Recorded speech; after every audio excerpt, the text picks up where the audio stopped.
It's coming. It's coming. I just want to make sure you there. So what's up? Okay. Let me. I got a million.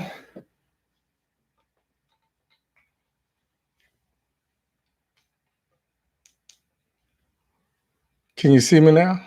Can you see me now? Can you see me now? Yeah, it's a little bit better. I guess so. What's up, people? How y'all doing? YouTube, I always get these people on first because I usually have more problems with them than I have with you.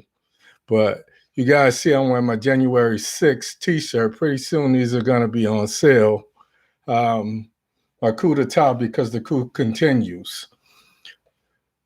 Good evening, good evening, good evening. How's everybody doing? Yes, Miss Marie, Miss Colbert, Miss Colbert. I'm here, I'm there. I see you there as well. So give me a stereo. You love me that way too, you know.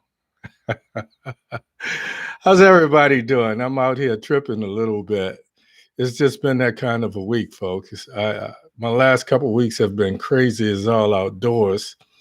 So I'm gonna go ahead and get started. I was trying to wait on a couple of people to come on in, get their seat.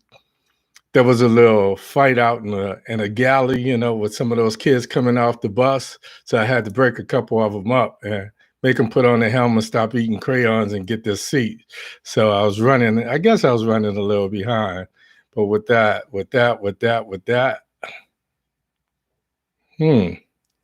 I'm still adjusting. I got so much junk up in here. It's just unreal, man. So unreal. But with that, I'm gonna go ahead and say good evening. Welcome to the show. I'm gonna go ahead and get started. I know we're a couple minutes behind. Welcome to the show. As always, I thank you for spending your Thursday night with me. I'm truly humbled. My show is called I Got Something to Say, so it must be true. My name is Hank Batiste. I'm your host tonight and every night, it seems. Me and voices in my head, we're going through it, folks. I'm wondering why it took the Dems again so long. These last couple of weeks, I've been talking about I've been coming down hard on what I call the co-conspirators of Black Lives Matter. I educate it and I try to analyze and re-educate the masses on the role of the judges and the police department, the Black justice system. But now, tonight, we're going to talk a little bit about the legislative part of what I call a three-pronged demon, this three-headed demon, if you will. They play and they create a situation where we fall out on the bottom of the totem pole. It causes us to fight amongst ourselves, about what the problem is. And just like you, at this point in time, I'm kind of overwhelmed because I'm seeing what's going on. And like I said last week, I'm sick and tired of being sick and tired. So if you're feeling that way, imagine I'm feeling the same way as well. Back in November, my Creole Powers told you, I made the prediction that Joe Biden would win the election. He won.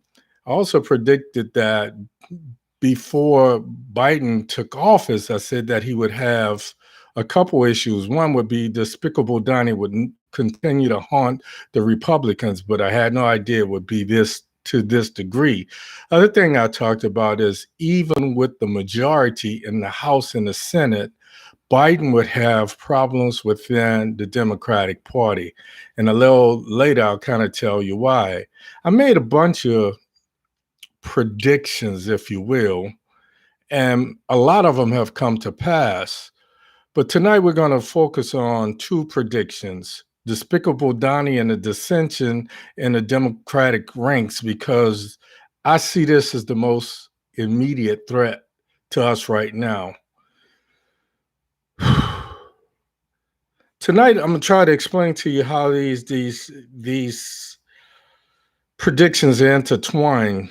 Um, I'm going to tell you why there's a Senate Trumpublican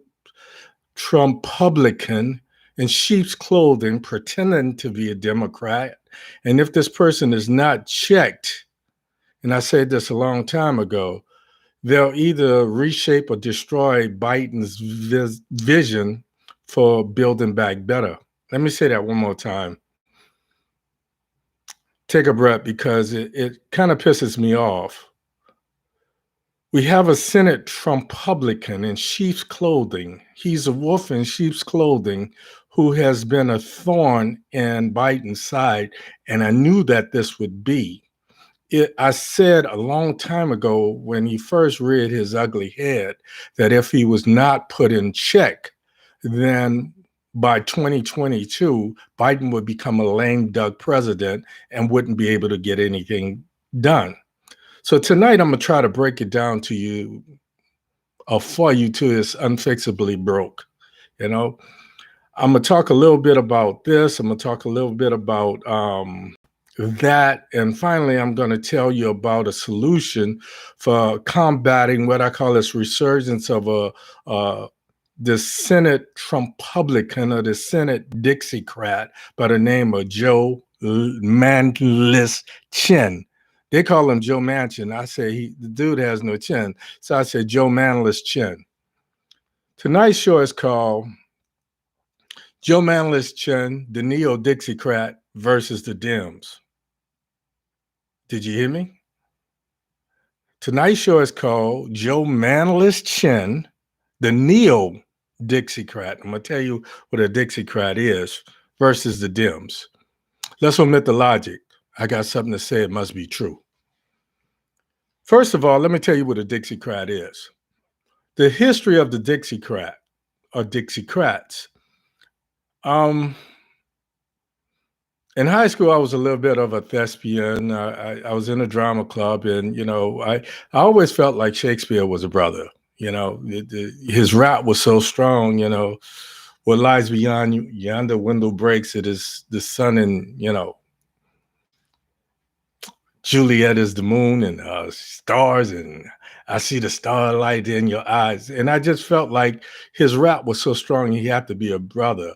But in his play called A Tempest, Shakespeare wrote something, and it took on a life of its own. He wrote that misery acquaints itself with strange bedfellows. From this line, a man by the name, supposedly, of Charles Dudley Warner said that politics makes strange bedfellows.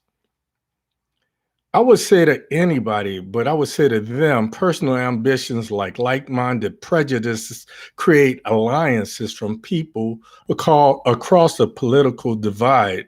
And by that, I mean, whether you call yourself a Republican or a Democrat, or a conservative, a liberal, or a progressive, when you find yourself in a place where someone else's ambitions are lateral or bilateral to your own, it creates what we call strange bedfellows. But in short, all it means is you guys are using each other to get what you want, be it power or otherwise. A couple of weeks ago, I don't know if you were listening, but I told you the history of Jim Crow. Because I only have a half-hour show, I cut a lot of this stuff short because I know you guys don't really want to go back to History 101 or civics or U.S. history or what have you, but I want you to understand the historical relationship and these collaborations between these people. Everyone knew that or knows that Lincoln was a Republican.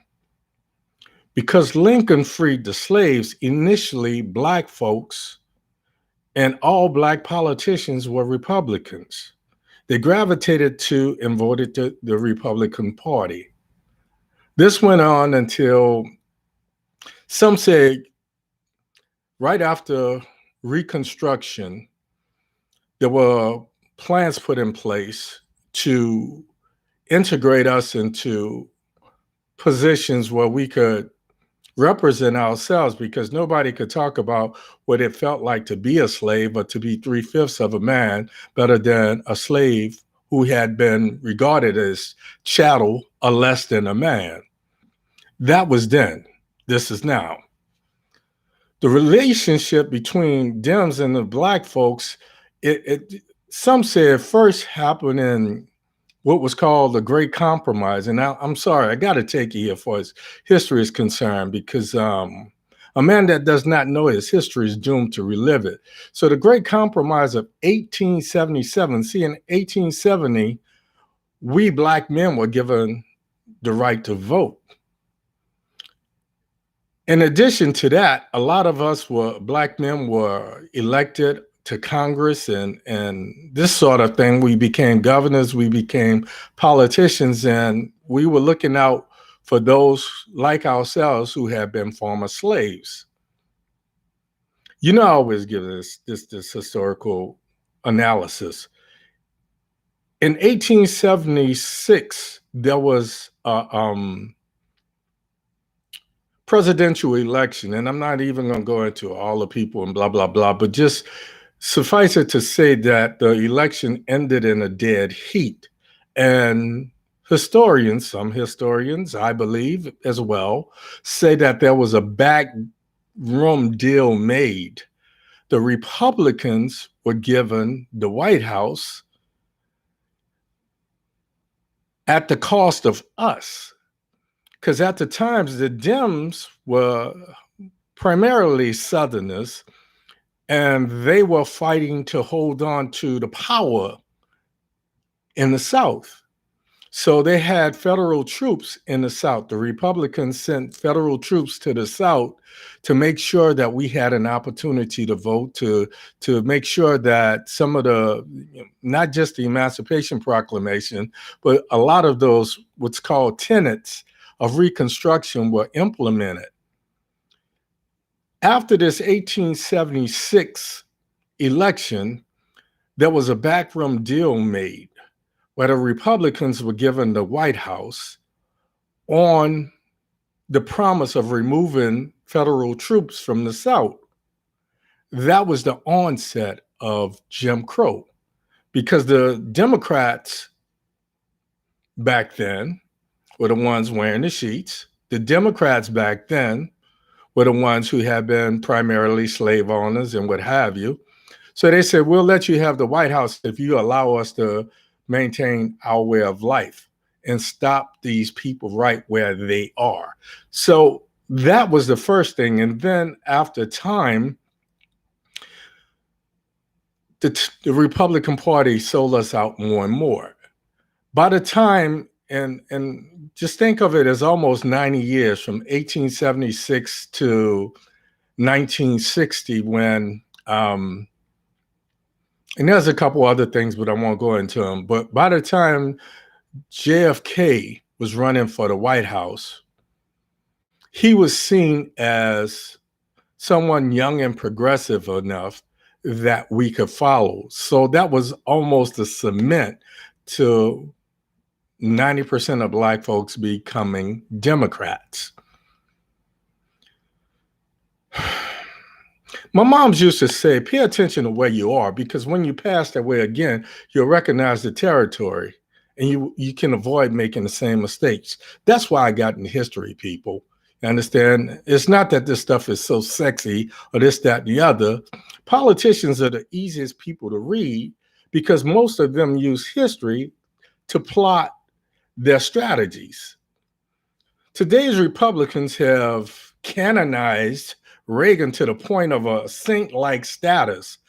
Consequently, many of these Trump publicans, many of the Republicans who consider themselves to be conservatives, they use code words and they use white people's fear to sway poor white people who gets nothing out of the deal other than helping them to preserve the status quo. The rich getting richer, them that have, them that don't. will never have. They believe that, like Reagan, if they give tax breaks to the rich, if they remove regulations to corporations, corporations can do what they want to do. And they believe that wealth will magically somehow trickle down to the poor and disenfranchised. Like Woodrow Wilson, Nixon, and Reagan ended social programs of their predecessors meant to level the economic playing field and some of the social playing fields for Black folks first. Because we usually are, for a lack of a better word, what happens good for us is spread to other protected groups. So Woodrow Wilson was a Democrat. He was the one who actually, he was the first one to run a movie in the White House. That movie was called Birth of a Nation. What it did was give legitimacy to the Ku Klux Klan. He was backing one of his boys that he had went to college with. And by doing so, he did away with the other social programs that were a part of Reconstruction. They were meant so that we could get our 40 acres and a mule and so forth and so on. So it basically just negated all of that. Like Trump, Joe Manchin loves the sudden attention that he's gotten just by opposing those of his own party. When you look, I posted a couple things this week. I've been posting some things for you to see, some of what I've saw, but they refer to him in the state of West Virginia as their own Donald Trump.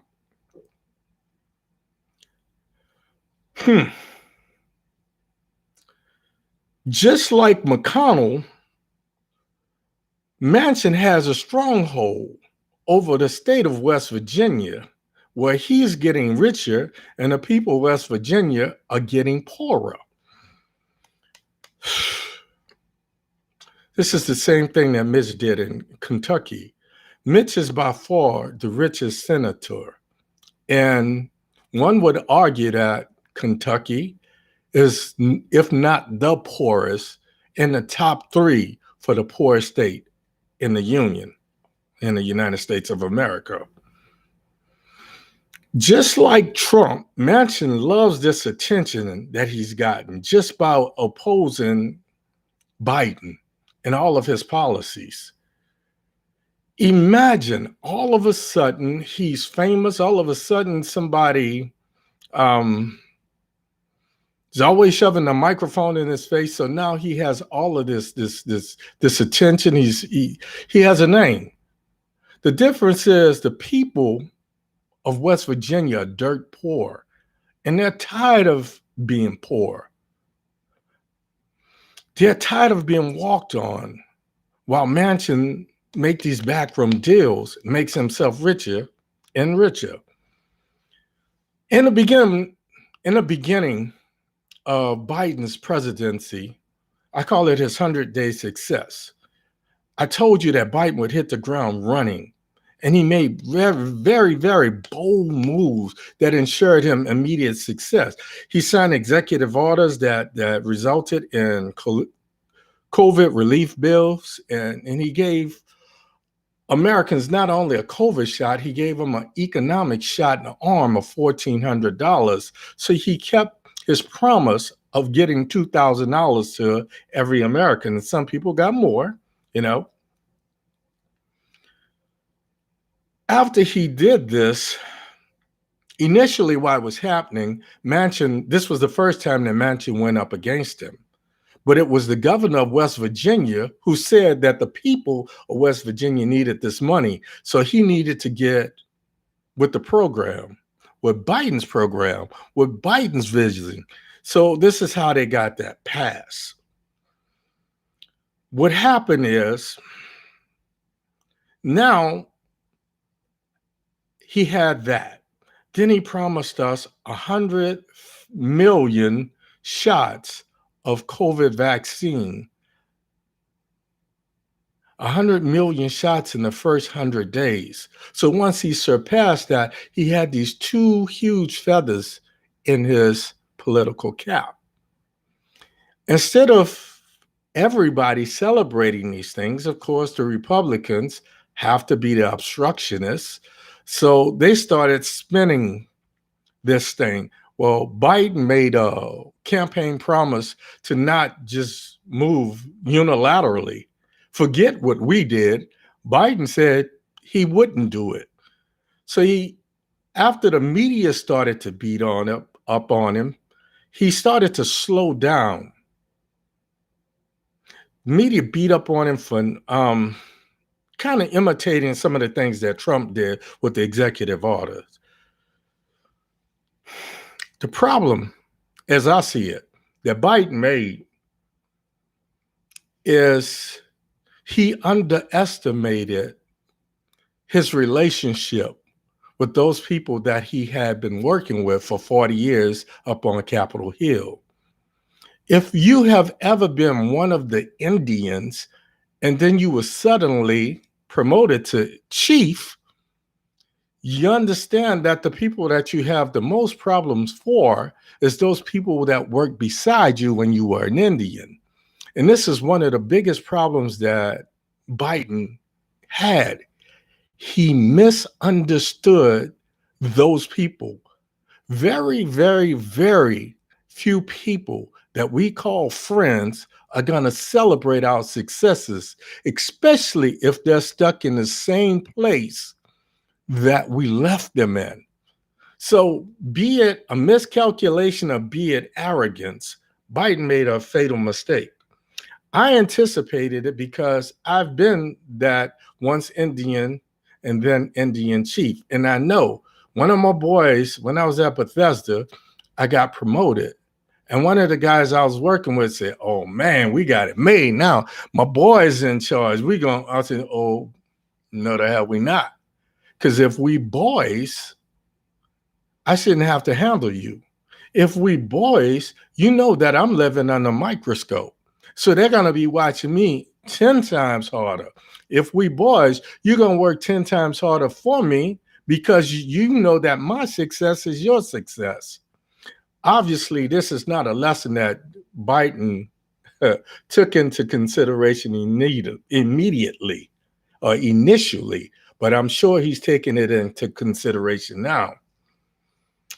What he should have realized is every 199 of the 200 senators all wanted to do what he did, go from being senator not to being vice president, but to being president. So he was no longer one of them.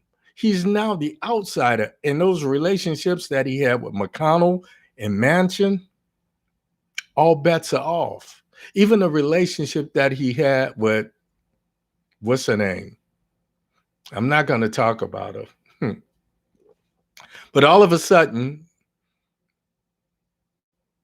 okay, I'll just say Warren, Elizabeth Warren, me and Biden had this, and she attacked him on the stage. And as soon as she realized that he was going to get the nomination, and now that he's president, she talked about what he was going to do and how it wouldn't be progressive enough and so forth and so on. So he should have realized this. What Manchin saw was how Trump had amassed this huge following based on two things: hate and what I call white fright. I stole that one from Chris Cuomo. Trump amassed this huge following, and he built this political machine that's still pressing on the Republicans, even though he's been out of office for almost 6 months now. Certainly, we knew that he was gone back in November. So Manchin sees an opportunity. Therefore, he seized the opportunity. The thing that got me is if I could analyze this situation, make a deduction and a prediction that Manchin would do this. And I didn't even work with the man. I just looked at those people within the Democratic Party that would be the people we had to deal with. As an administrator, you put together what's called a SWOT: your strengths, your weaknesses, your opportunities, and your threat. And doing those four things is how I put together, well, one of my degrees is in managerial planning. So it's one of the things that I do. And it's not like I am the smartest or the sharpest knife in the drawer. So if I can come up with these perceived opportunities and threat, then obviously somebody in your cabinet has to say, Mr. President, here are your strengths. Talking directly to the American people. Here are your weaknesses. There are people within our own party that we need to be concerned with. Here are opportunities. Because you have this background in foreign affairs and 40 years in public service, you know what needs to be done.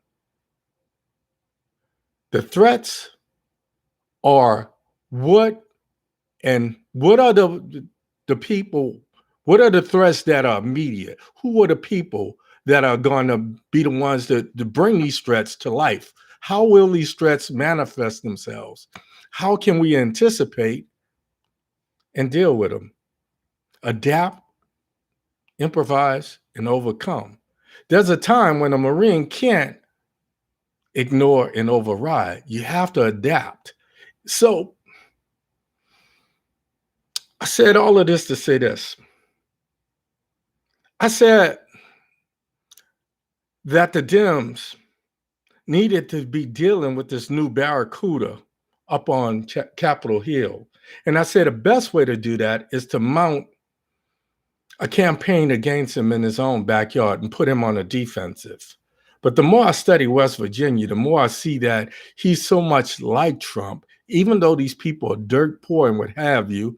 This is the devil that they know. This is the devil that they're comfortable with. So I said plan B would be this.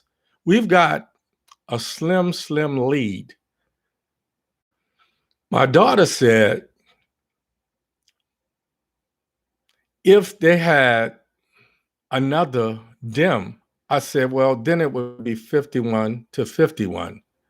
Because even if there were only one additional Democratic senator who would vote for Biden's Build Back Better, it still wouldn't stop Manchin for voting against. So it would be 51 on one side and 51, including Kamala Harris, on the other side. So now they're starting to do what I would have anticipated or what I would have advised them to do. The way to negate Manchin is simple. We have to attack those other red chairs in the Senate that are up for re-election in 2022. And somebody was inside of my head. Somebody's been listening to my podcast because this past week or within this past month, Val Demings is running for senator. She's taking on Marco Rubio. So that's one. So what role do we play in this? The Republicans have done all this redistricting. They've done all of this thing. But the thing about governor, no matter how they divide up the state, we still get to vote for governor. We still get to vote for senator. So these are the two places that we can take them. Just like Val Demings is running for Senate here in Florida, be on the lookout for those Democrats in your area who are running against these red state Republicans. We did it in Georgia, we can do it in Florida, and we can do it in other places. The more chairs we take in the Senate, especially, the easier it's going to be to get some progressive legislation passed. In addition to that, I think Biden needs to keep on making bold moves and not worried about how it looks, at least to 2022, because otherwise they're going to say he didn't do anything. Regardless to those successes he had in the first 100 days, he's going to be a lame duck for the next 2.5 years. We have seen in the last 2 months how Manchin has tied his ankle to Biden's weight and pulled him under, and Biden is drowning. So Biden is the newfound Dixiecrat. The original Dixiecrat in Congress was a man by the name of Strom Thurmond. Strom was a Democrat initially. When some of these Democrats, like Kennedy, decided to start sending federal troops into the South again to push for things like, and this is even before Kennedy, for things like the Brown versus the Board of Education and integrating schools and making sure that integration was happening.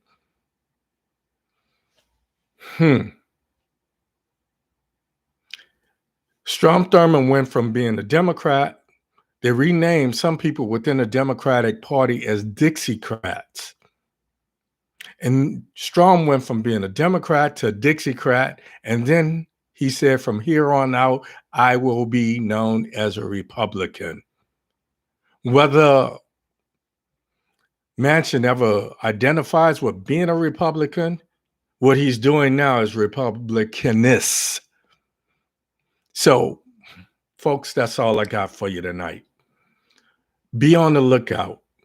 In your city, in your state, if you see these Dems running for Senate, if you see these Dems running for governor, make sure you get out. Make sure that you mobilize the people around you so that they can vote. It's imperative that we have more Democratic governors who behave like today's Democrats, not like the Democrats of yesteryears. If we do that, we can get past this. That's all I got for you tonight, folks. As I always say, James Crow III is a monster because they're more sophisticated now. It's a monster because there's so many ways that they can come at us. It's a monster because just like back in slavery, we've got Black folks who are pretending. They believe by being slave catchers, they will be accepted. So they're doing the same thing that these Black folks did back then. The Tim Scotts and people like that, they're not the first, they won't be the last. I want you to do me a favor. It's been a minute, but I'm going to say it again. Don't be so afraid to die that you forget to live for a purpose. To those that hear my voice, do me a favor, go to my YouTube. Watch this. I'm going to try to edit it. This is getting increasingly harder for me, folks, because I think these moves are so simplistic. One of the reasons I don't vote for office is because I don't have the patience to watch these people calling themselves politicians. On one hand, they're greedy. On the other hand, they're like, well, let's wait and see. Let's be patient. It's bullshit. Fuck out of here with that. What you need to do, go to my YouTube, hit subscribe, leave me some thumbs up. Tell me what you like most about this, and I'll get back to you. I'll see you next week, right here. Same Baptiste time, same Baptiste place. I'm Hank Batiste. I'm your host. Omit the logic. This shit makes no sense. I got something to say, It must be true, folks. As always, imparting. I wish you love. I wish you peace. We can beat these knuckleheads. We built for it. Hair grease. I'm out. Good night.